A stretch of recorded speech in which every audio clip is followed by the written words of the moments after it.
Assalamualaikum warahmatullahi taala wabarakatuh. Selamat berjumpa kembali sahabat dengan Sniper Ngesot. Salam stobi, salam setelaras, salam situng ateh. Syukur alhamdulillah sahabat, semoga hari ini kita tetap diberikan kesehatan, rezeki yang melimpah dan juga halal agar kita bisa beraktivitas dan juga bisa beribadah dengan baik sahabat. Pada kesempatan kali ini sahabat, saya akan mengulas tentang tabung uklik. Ini untuk OD22 sahabat. Nanti yang OD25 bisa menyesuaikan. Apa penggunaan serta tabung uklik yang terbaik menurut versi Sniper Ngesot yang seperti apa? Ayo kita bahas bersama-sama.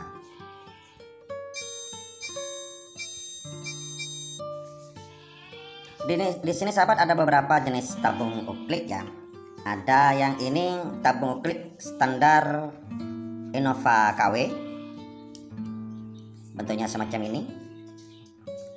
Ini tabung uklik standar Innova pabrikan. Dalamnya berbeda sahabat, bentuk dalamnya berbeda.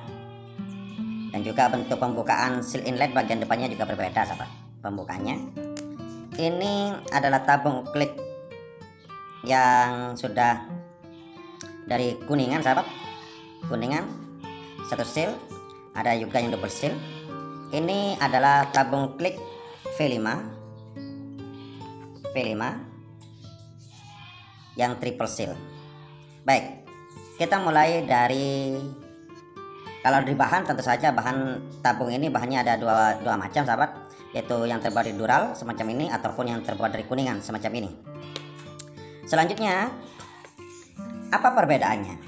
Kemudian yang kedua adalah jumlah seal bagian luarnya sahabat. Ada yang jumlah seal bagian luarnya itu ada dua, yaitu bagian depannya saja. Ada yang seal 1 semacam ini, seal 1 depannya saja satu. Ada seal 2 depannya saja, atau seal 2 depan dan belakang. Ada seal 3 yaitu 2 seal bagian depan dan 1 seal bagian belakang.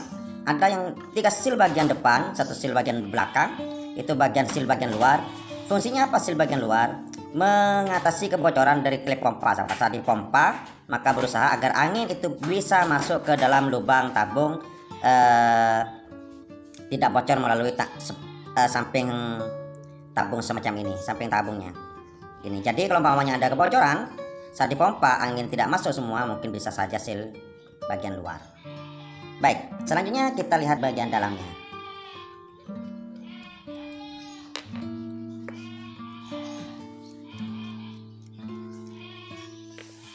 Untuk bagian dalamnya sahabat, banyak yang hampir sama, yang hampir sama bagian dalamnya. Bisa diperhatikan bagian dalamnya. Ini bagian dalamnya, ini hampir sama sahabat. Yang kuningan ataupun yang dural hampir sama bentuknya. Dan panjangnya juga hampir sama sahabat. Panjangnya juga sama, yaitu sekitar 5 mm, kecuali yang sangat panjang. Ini hampir sama, yang standar ya, hampir sama.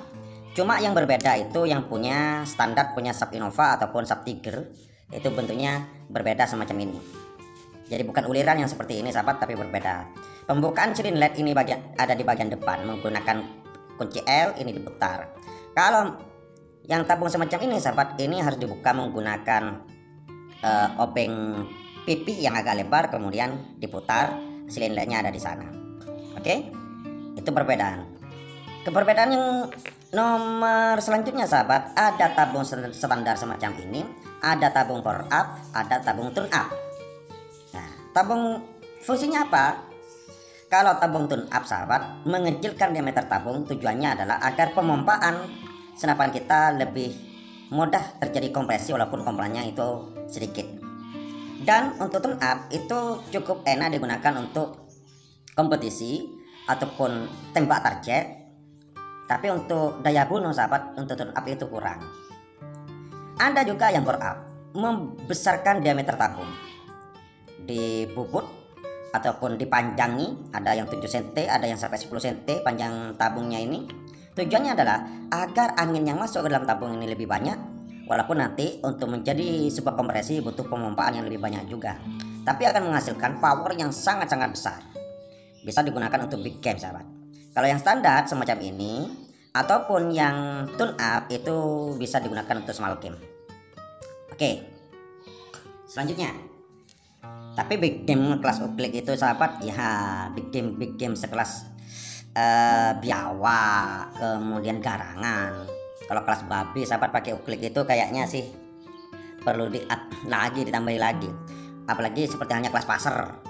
Kalau di up itu perlu diameter yang lebih panjang lagi sahabat, apalagi memes yang akan dilontarkan lebih banyak, nah lebih besar, dan juga masih ada di bawah air targetnya, jadi butuh power yang lebih besar lagi. Ini mungkin butuh yang 7 cm ataupun sampai 10 cm untuk besaran depannya. Oke, sudah bagian tabung. Bagian transfer angin yang banyak berbeda sahabat. Ini bagian transfer angin, bagian belakangnya. Oke, bagian belakangnya ini. Untuk bagian belakang ini sahabat, ini berbeda. Ada yang menggunakan tabung V5 semacam ini besaran aspen itu berbeda sahabat. Ini besaran aspennya, ini yang standar, jadi besarnya berbeda. Ini 4 mm, ini 5 mm, sehingga disebut dengan V5 karena aspennya ini 5 mm. Jadi ini masuk sahabat 5 mm.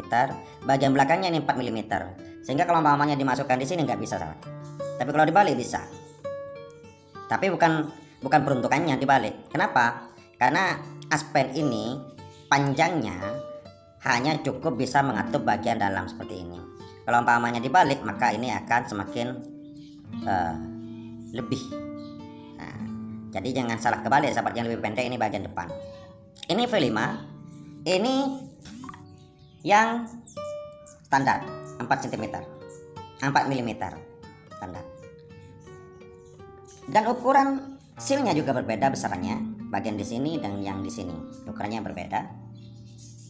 Kemudian juga sahabat, untuk memilih tabung yang terbaik umpamanya seperti apa tabung yang terbaik? Baik, pertama untuk tune up atau bore up, targetnya apa? Kalau untuk big game uklik maka silakan bore up, untuk small game silakan tune up. Untuk kelas bajing, kelas burung, kelas metal sweet umpamanya hanya main targetan, maka tune up silahkan. Tapi untuk berburu mendingan di bore up sahabat, daya bunuhnya itu lebih mantap. Itu silahkan cari tabung yang sesuai. Kemudian bentuk tabung, rekomendasi saya untuk bentuk tabung silakan sahabat pilih tabung yang double seal minimal. Jadi umpamanya ada luka semacam ini bagian seal pertama, masih ada seal kedua yang bisa mengatur kebocoran, sehingga angin tidak melalui samping sini tapi melalui ini. Kalau umpamanya bocor satu hanya menggunakan satu seal, maka bocor satu pasti bisa tembus bocor. Yang kedua, cari juga seal yang bagian belakangnya ada sealnya semacam ini. Tujuannya apa? Ini untuk menyeimbangkan posisi seal belakang ini sahabat, bukan mengatur angin ya. Kalau kedua seal ini sudah bocor, maka seal bagian di sini tidak akan menutup angin sahabat, karena anginnya pasti bocor ke posisi baut bawah, baut laras lah. Bocornya itu ke baut laras, karena di sini nggak ada sealnya. Kalau ke transfer angin ini ada sealnya, nggak mungkin bocor. Jadi kalau sudah melewati sini sahabat pasti bocor ke bawah. Kalau umpamanya sahabat rasa dipompa kok anginnya kok nyember ke bawah gitu, berarti ini bocornya di seal bagian depan. Selanjutnya sahabat, yang tidak kalah penting juga adalah ini, yang jelas ada seal apa namanya, seal aspen di bagian di sini. Ini ada seal aspen. Yang sering sahabat lalaikan juga adalah bagian belakang di sini. Ketika Anda itu menggunakan lama penggunaan sahabat, ini aspen ini akan terus bergesek kepada lubang ini sahabat, maka lubang ini akan semakin lebar sehingga aspen ini akan longgar semacam ini. Longgar. Kalau sudah longgar semacam ini sahabat, tentu saja bagian belakang ini bocor. Ketika pembukaan aspen di sini, aspen mundur ke belakang, saat pelatu ditekan, angin tidak pas dari ke atas semua sahabat. Bisa saja nyebar di bagian samping aspen di sini, samping aspen. Maka carilah tabung yang juga bagian belakangnya itu ada silnya, yang kayak gini nih sahabat. Ini bagian belakangnya ini ada silnya. Kalau umpamanya ini diputar, dibuka, ini ada silnya. Jadi sil aspen itu ada dua, sil bagian depan dan juga sil bagian belakang. Sehingga nah ini agak seret mau dimasukkan karena juga karatan ini sahabat. Jadi kalau aspennya sudah karatan kayak gini bisa diamplas ataupun diganti sahabat. Nah, kalau silnya ada dua semacam ini sahabat, saat pembukaan angin ditekan triggernya, set akan masuk ke belakang, akan angin akan masuk ke transfer angin lubang ini, maka tidak akan ada kebocoran bagian di sininya sahabat. Jadi angin ungkas masuk ke dalam laras, tidak ada bocor semacam ini. Jadi kalau menurut saya carilah tabung yang seperti ini, mau V5 atau tidak V5 terserah. Jadi bentuknya akan seperti ini. Oke, nah bentuknya akan seperti ini. Enak jadinya sahabat, enak jadinya. Nah, bentuknya seperti ini. Jadi seal juga bagian di sininya, seal pengatup. Kemudian di sini seal, di sini seal lagi. Ya, ada sealnya lagi bagian sini. Jadi aman sahabat. Angin itu jalurnya tepat. Jalurnya. Oke? Mungkin itu saja yang bisa saya bahas kali ini. Kurang lebihnya mohon maaf. Assalamualaikum warahmatullahi wabarakatuh.